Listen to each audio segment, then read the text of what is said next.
محمد بن قاسم تاریخ اسلام کے ایک سنہری باب کا نام ہے، ایک ہونہار سپہ سالار جس نے 17 سال کی عمر میں ہندوستان کے راجہ داہر کو للکارا اور اسے بدترین شکست دی۔ محمد بن قاسم جس نے ہندوستان کا ایک بڑا حصہ اسلامی حکومت میں شامل کیا، جس نے اپنے حسن سلوک سے اپنوں ہی کے نہیں دشمنوں کے دل بھی موہ لیے۔ اسلام کا تصور جہاد، مال غنیمت اور کشور کشائی کی بجائے مظلوم کی داد رسی، کلمہ حق کے اعلان، عدل و انصاف کے قیام اور ظلم کے خاتمے کا عظیم مقصد لیے ہوئے ہے۔ محمد بن قاسم کے حملوں کی وجوہات بھی یہی تھی۔ مسلمان عرب تاجروں کے دیبل کے ساحلوں کے قریب لٹنے کا واقعہ خود ایک بہت بڑا واقعہ تھا۔ اس سے ظاہر ہوتا تھا کہ بحیرہ عرب، بحیرہ ہند اور مالابار کے ساحلوں کی طرف سفر کرنے والے تاجر اور مسافر نہ خود محفوظ تھے نہ ان کا مال۔ اس پر سندھ کے حکمرانوں کا غرور، تکبر اور خود سری کہ جس کے بل بوتے پر ظالم کو ظلم کی کھلی چھٹی تھی اور مظلوم کو جائے پناہ نہ ملتی تھی۔ راجہ داہر اور اس کے حواری ہندوستان کے دوسرے ہندو راجوں اور مہاراجوں کی طرح کسی ضابطۂ اخلاق اور نظام حیات کے پابند نہیں رہے تھے۔ طاقت اور دھونس نے دھاندلی کو رواج دیا اور دیکھتے ہی دیکھتے یہ خطہ ظلم، بربریت، اندھیر نگری اور چوپٹ راج کا نقشہ پیش کرنے لگا تھا۔ اخلاقی اقدار سرے سے موجود ہی نہ تھی۔ چچ نامہ کے مطابق راجہ داہر نے خود اپنی سگی بہن سے شادی رچائی تھی۔ عدم مساوات کا سبب نیکی اور تقوی کی بجائے ذات، رنگ اور نسل بن جائے تو نخوت اور تکبر آنکھوں پر پٹی باندھ دیتا ہے۔ یہی وجہ ہے کہ ہندوستان کے حکمرانوں کی آنکھوں پر بھی نخوت اور تکبر کے پردے پڑ گئے۔ حجاج بن یوسف کے خط کے جواب میں راجہ داہر نے جس طرز عمل کا مظاہرہ کیا وہ اس کی کمینگی اور نخوت و تکبر کا ثبوت ہے۔ محمد بن قاسم کی قیادت میں مسلمانوں کی برصغیر میں آمد حملہ آوروں جیسی نہیں ہے، بلکہ اس کا انداز مصلح، اصلاح کار اور نجات دہندہ کا سا ہے۔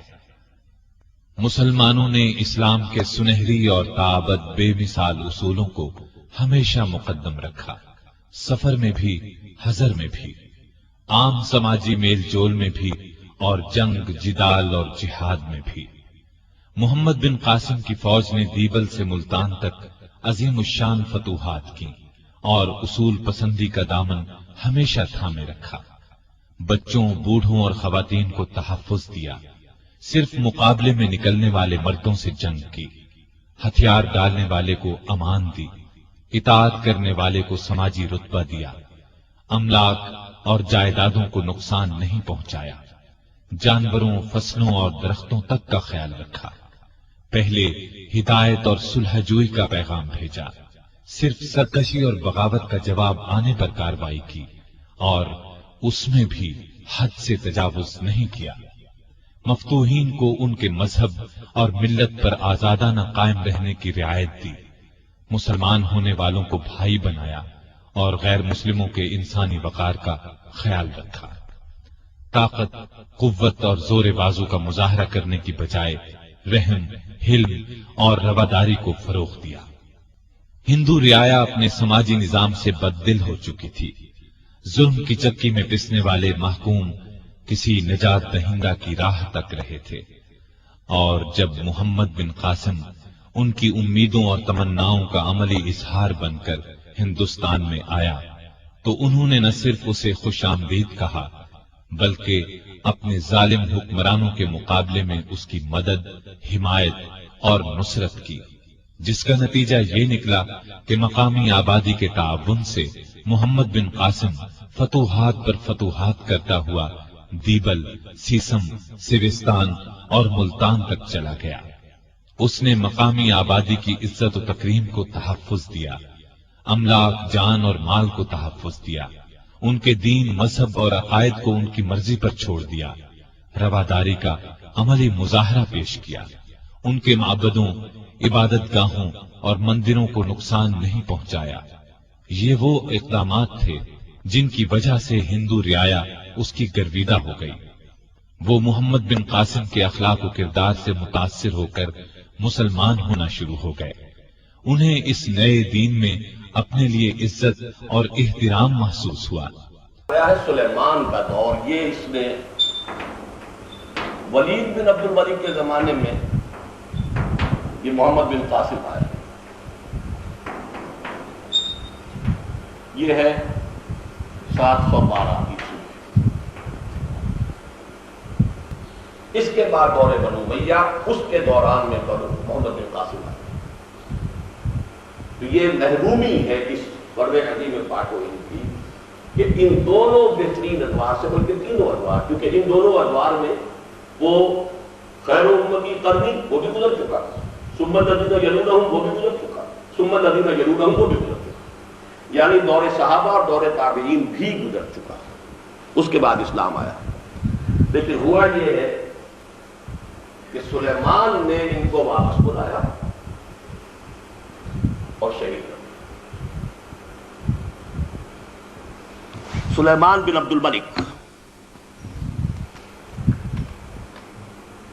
وجہ کیا تھی؟ جیسا کہ میں آپ سے عرض کر چکا ہوں، دور ملوکیت شروع ہو چکا ہے، اور ملوکیت کو اپنے مفادات کسی بھی دوسری چیز سے زیادہ عزیز ہوتے ہیں۔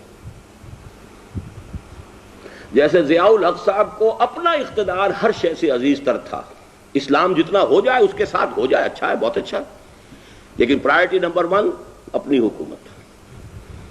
اسی طرح دور ملوکیت کا یہ خاصہ ہے کہ انہیں تو اپنا اقتدار وہ جو ہے پرائرٹی نمبر 1 پر رکھنا ہوتا ہے، باقی ہر شے پرائرٹی نمبر 2 پر جائے گی۔ انہیں جب یہ محسوس ہوا کہ اتنا زبردست 17 سالہ نوجوان آیا یہاں، اتنی بڑی فتح اس نے حاصل کی، اتنا نیک اور صالح نوجوان تھا، ہندوؤں نے اسے دیوتا بنا لیا، اس کے مجسمے بنا کر رکھ دیے، وہ تو یعنی راجستھان کے قلب تک پہنچ گیا تھا، اور ملتان سے آگے تک یہ سارا جو علاقہ ہے جو ملتان کے تابع کہلاتا ہے، سرائے کی علاقہ، پورا کا پورا عالم اسلام میں آ چکا تھا۔ اتنی زبردست شخصیت جو ہے تو اندیشہ ہو سکتا تھا کہ وہ بنو امیہ کے اقتدار کے لیے خطرہ بن جائے، کیونکہ وہ اموی تو نہیں تھا، وہ ثقفی تھا، اس کا تعلق طائف سے تھا، طائف کے قبیلہ بنو ثقیف سے، کہ ایک ایسا شخص جو ہے لہذا اس کو بلا کر اور شہید کر دیا۔